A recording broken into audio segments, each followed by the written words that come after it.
He stood in the middle of a crowded Atlanta mall. The air smelled like food court grease and cheap perfume.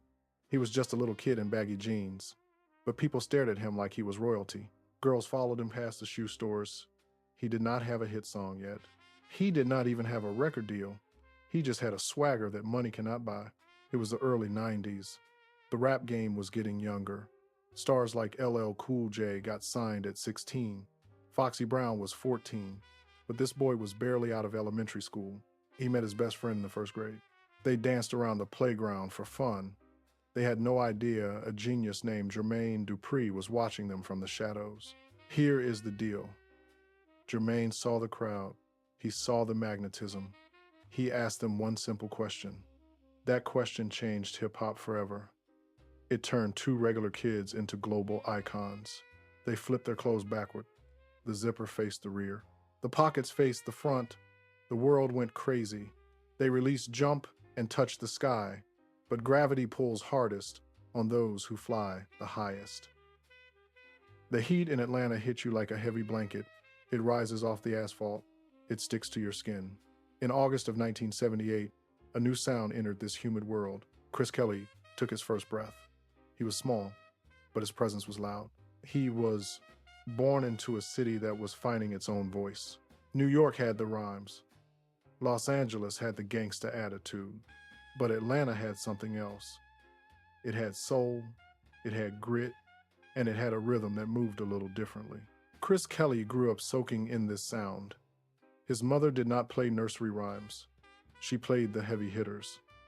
The house shook with the boom bap of Run DMC, the smooth flows of Eric B., and Rakim filled the living room. The magic of Michael Jackson spun on the turntable.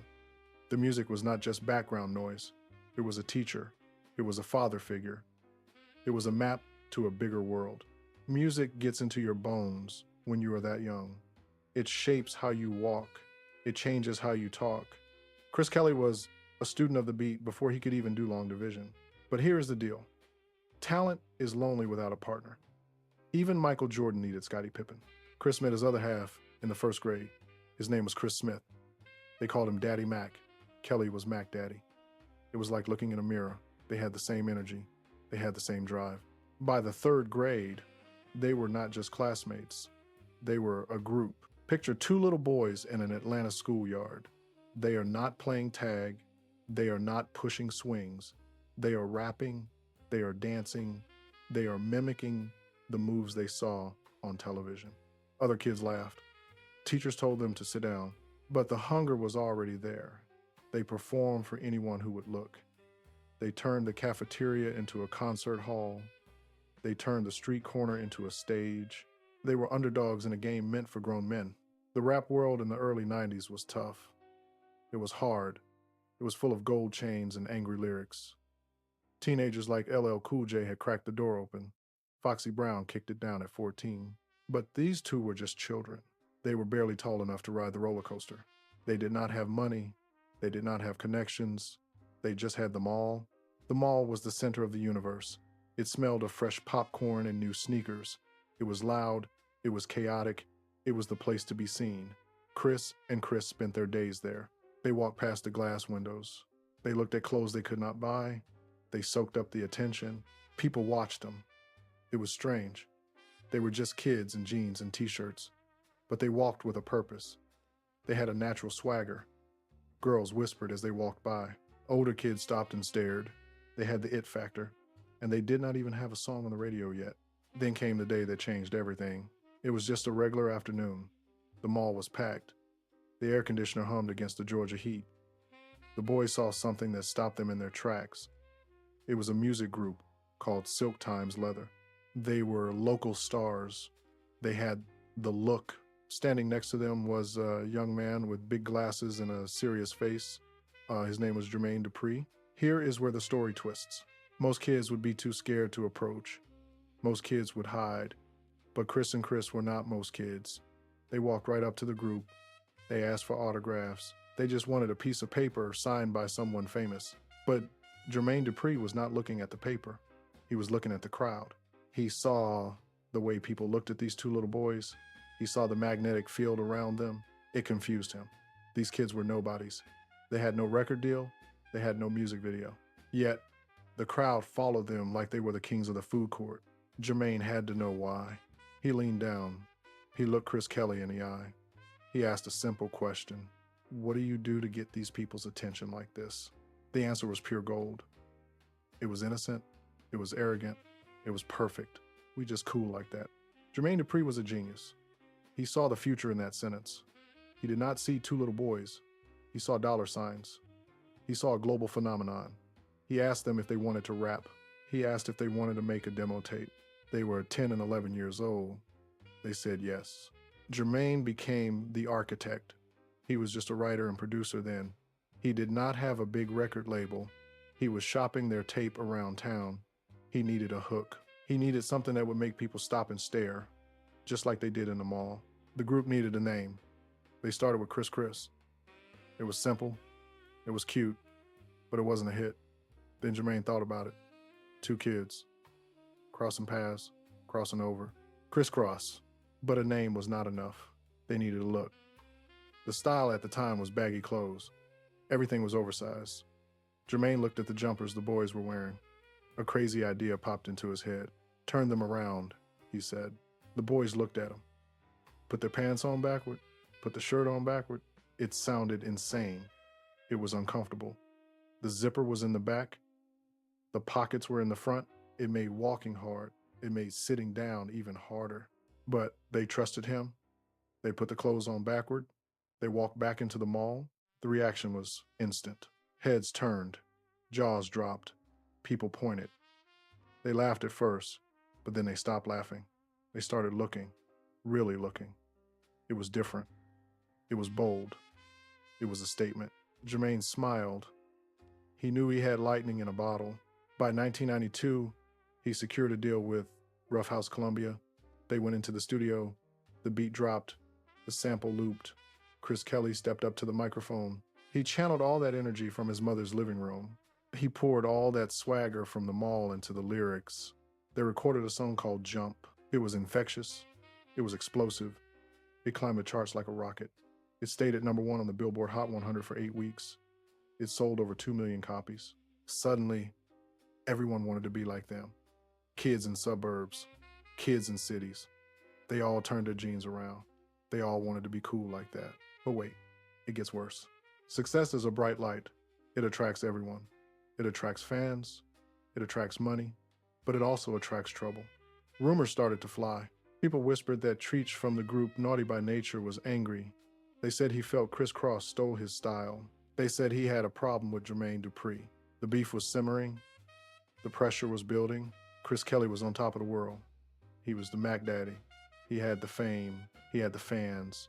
He had the backward jeans. But he was still just a child living in a man's world.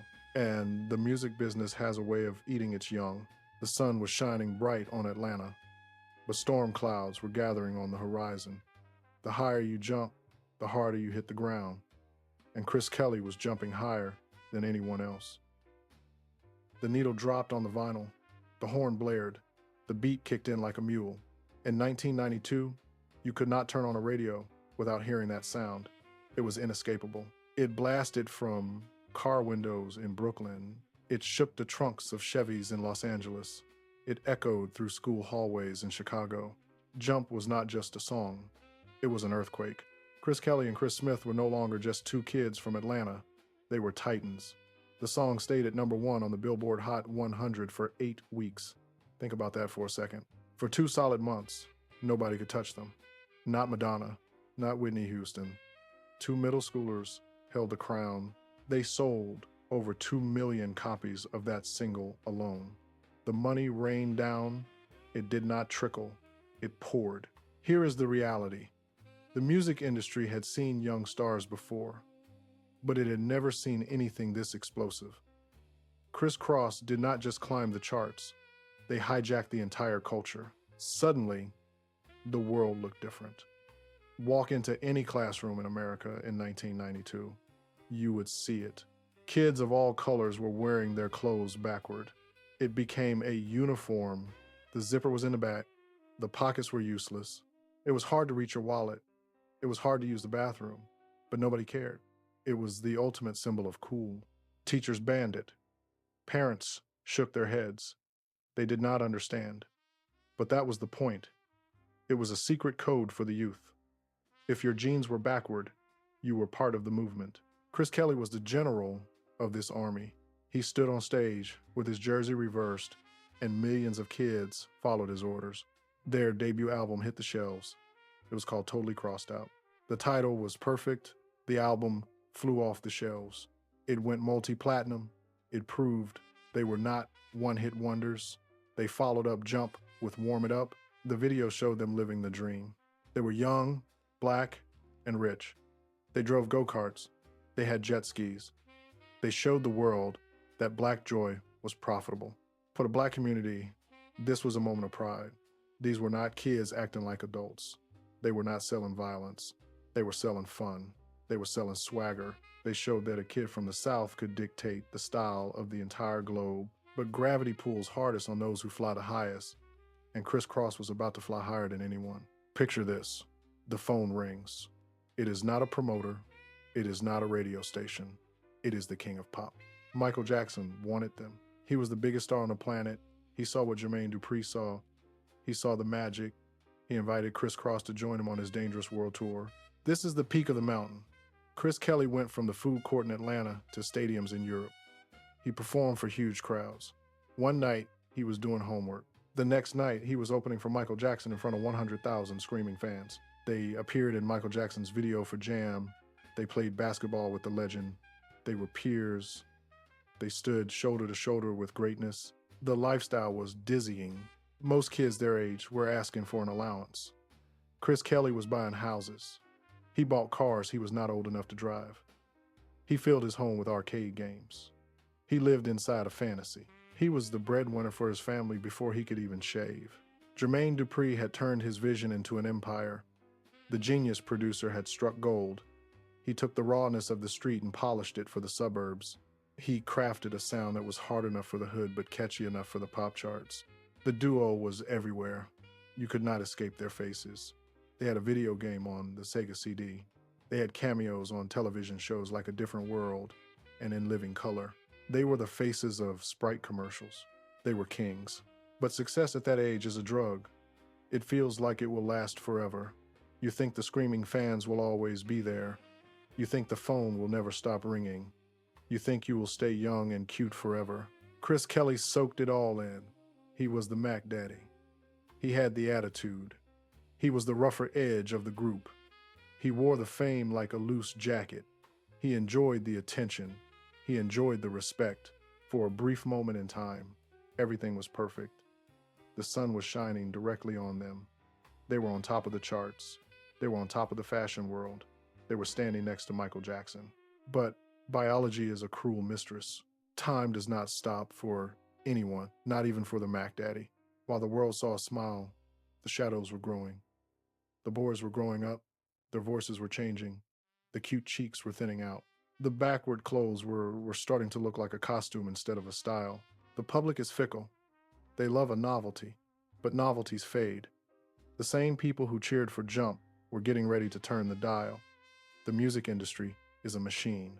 It chews up talent and spits out the bones. It is always looking for the next big thing. Chris Kelly was standing on the summit. The view was beautiful. The air was thin. But the path down is always steeper than the path up.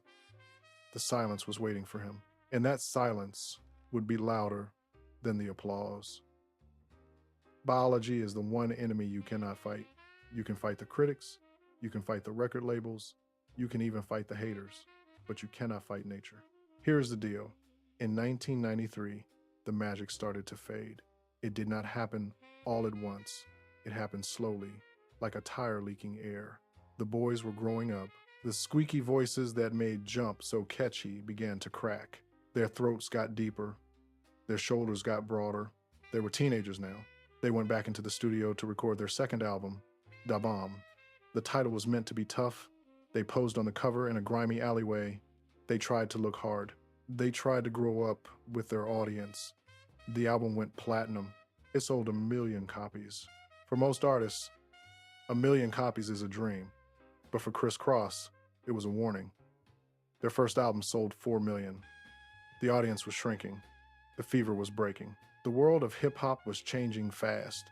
The fun, party vibe of 1992 was gone. A new sound was taking over. Dr. Dre and Snoop Dogg released The Chronic. The music became slower. It became darker. It was about lowriders and gang life in Los Angeles.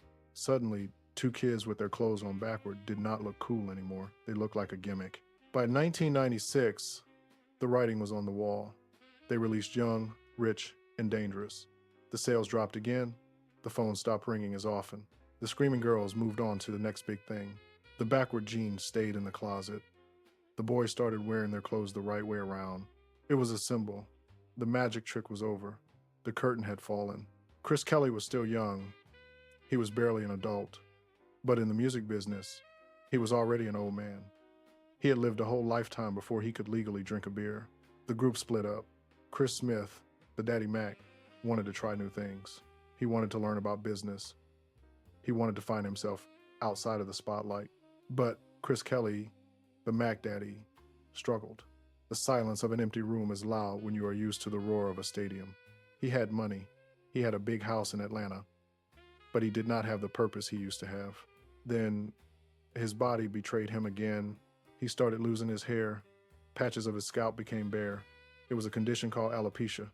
For a young man who was once a fashion icon, this was a heavy blow. He was the trendsetter. He was the one everyone looked at. Now, he felt like he had to hide. Rumors started to fly. People are cruel. They whispered that he had cancer. They whispered that he was dying. He wasn't dying. He just lost his hair. But the whispers hurt. He stopped going out as much. When cameras caught him, he was always wearing a hat. He pulled the brim down low. He tried to disappear. Pain needs a place to go. If you do not let it out, it eats you from the inside. Kris Kelly found a way to numb the pain. He turned to drugs. It started small, just something to take the edge off, just something to make the quiet nights go by faster. But drugs are a trap. They promise you peace, but they sell you slavery. He started using a mixture of cocaine and heroin. On the streets, they call it a speedball. It is a dangerous game. It creates a high that feels like flying, but the crash is devastating. Years went by. The 90s turned into the 2000s. The world moved on. New stars rose. Jay-Z, Eminem, 50 Cent. The name Kris Kross became a trivia question. It became a memory of a simpler time. Kris Kelly lived in his big house. He was surrounded by his platinum plaques. He was surrounded by photos of him with Michael Jackson, but the house was full of ghosts. He was trapped in the past. The drugs became his best friends. They did not judge him. They did not care if his album sold or flopped. But wait, there was one last spark. In February of 2013, the phone rang. It was Jermaine Dupri. He was celebrating the 20th anniversary of his label, So Def. He wanted the boys back together. He wanted one last show. Kris Kelly said yes. He walked onto the stage in Atlanta. The crowd roared. For a few minutes, it was 1992 again. He wore the backward pants. He held the microphone. He rapped the lyrics to Jump. The energy was there. The love was there. But if you looked closely, you could see the truth. He looked frail. He looked tired. The years had been hard on him. He was sweating. He was fighting to keep up. The show ended. The lights went down. The applause faded. He went back home. He went back to the silence. Here is the tragedy. Everyone thought this was a comeback. They thought this was a new beginning, but it was actually a goodbye. On May 1st, 2013, the sun rose over Atlanta. It was a beautiful spring day, but inside Kris Kelly's home, something was wrong. His mother called him. He did not answer. Paramedics rushed to the scene. They found the Mack Daddy unresponsive. The house was quiet. There was no music playing. There were no fans screaming. There was just the cold reality of addiction. They tried to save him. They rushed him to the hospital, but it was too late. The official report came back. It was an overdose. The mixture of drugs had stopped his heart. He was 34 years old.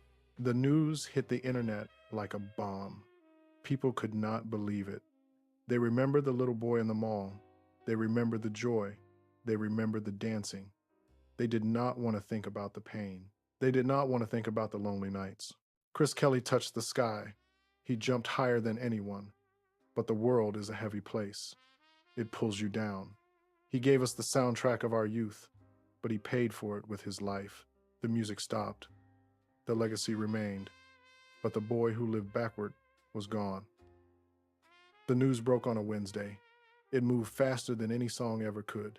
It traveled through fiber optic cables and lit up smartphone screens across America. Kris Kelly is dead. People paused. They stood in grocery lines and sat in office chairs. They looked at their phones in disbelief. For a generation of people in their 30s and 40s, a piece of their childhood died that afternoon. The internet flooded with pictures. But they were not pictures of the 34-year-old man who had struggled in silence. They were pictures of a 12-year-old boy. They showed him smiling. They showed him flying through the air in the jump video. They showed him with his jeans backward. Here is the hard truth. The world loved the memory of Kris Kelly, but the world had forgotten the human being. When the news hit, the hypocrisy of fame showed its ugly face. People who had not thought about Kris Kross in 20 years suddenly posted tributes. They wrote kind words on Facebook. They tweeted lyrics. Radio stations played Warm It Up for the first time in a decade. But where were they when the lights went out? Where were they when the hair loss started? Where were they when the drugs took hold? We cheer for the rise. We watch the fall. Then we mourn the tragedy. It is a cruel cycle. Jermaine Dupri was devastated. He was the architect. He built the castle, but he had to watch the king fall. He released a statement to the press. He said Kris was the life of the party. He said he was a star. But you could feel the pain between the lines. He had lost a son, but the most painful moment came from the other half. Chris Smith, the daddy Mack, lost more than a group member. He lost his brother. They were not related by blood, but they shared a soul. They shared a playground in the first grade. They shared a stage in front of Michael Jackson. Now, Smith had to walk alone. Critics looked back at the legacy. They finally gave Kris Kross the respect they deserved. For years, people called them a gimmick. They said the backward clothes were silly. They said they were just cute kids. They dismissed them as a fad. But looking back, the experts saw something different. They saw pioneers. Kris Kross proved that hip-hop could be young. They proved it could be fun without being soft. They paved the road for Bow Wow. They cleared the path for Lil Romeo. Every young rapper who got a deal before they could drive owes a debt to the Mack Daddy. But there's a darker lesson here. The music industry is a machine that runs on youth. It extracts the energy from children. It packages their charisma. It sells it for millions. Kris Kelly gave everything he had. He gave his childhood. He gave his image. He gave his privacy. In return, he got money. He got fame. But those things cannot fill the hole when the cheering stops. The autopsy told us how he died. It was a mixture of drugs. It was a speedball. But the real cause was much deeper. He died from the pressure of a life lived backward. Most people grow up, make mistakes, and then find success. Kris Kelly found success first. He reached the mountaintop before he finished middle school. He had to grow up while the whole world watched. He had to figure out who he was after he had already been an icon. Gravity pulls hardest on those who fly the highest. The video for Jump is still on YouTube. You can watch it right now. Millions of people still watch it every year. In the video, Kris Kelly is frozen in time. He is forever young. He is forever cool. He is forever jumping toward the sun. That is how we should remember him. Not as the man who fell, but as the boy who taught the world how to fly. The music fades out. The screen goes black. But the rhythm stays in your chest. Because real legends never truly die. They just cross over. The funeral is over. The flowers have wilted. But listen closely to the radio. Look at the fashion on the street. Kris Kelly is not really gone. Here is the deal. Before Kris Kross, hip-hop was a grown man's game. It was serious. It was tough. It belonged to the streets of New York and the gangs of Los Angeles. Kris Kelly changed the rules. He showed the world that a kid could hold a microphone. He proved that a 12-year-old could command a stadium. He kicked the door open. Without the Mack Daddy, there is no Bow Wow. Without Kross, there is no Lil Romeo. He paved the road for every young black star who came after him. He showed the industry that youth was a superpower. And then there is the style. You cannot talk about the 90s without seeing that image. The oversized jersey, the backward jeans. It was more than a fashion statement. It was a flag. It told the world that Atlanta had something to say. It was a symbol of rebellion. It was a symbol of joy. Even today, 3 decades later, that image represents a golden era. But gravity pulls hardest on the heart. We watched him grow up. We watched him fly. And sadly, we watched him fall. His story is a warning. It reminds us that fame is a shiny object, but it is cold to the touch. The applause feels good, but it does not hug you back at night. Chris Kelly gave us his childhood. He sacrificed his privacy to make us dance. Picture this. Somewhere right now, a DJ is playing that record. The horn blasts, the beat drops, the floor shakes. People run to the dance floor. They throw their hands in the air. For 3 minutes, nobody cares about their bills. Nobody cares about their pain. They just jump. That is the real legacy. The pain is gone now. The drugs are gone. The loneliness is gone. Only the joy remains. Chris Kelly captured lightning in a bottle and gave it to the world. He left a mark that time cannot erase. Where were you the first time you heard that beat drop? Did you ever wear your clothes backward just to feel cool? Share your memories in the comments below. Let us keep his name alive. Some stories end without closure, but dignity doesn't need applause.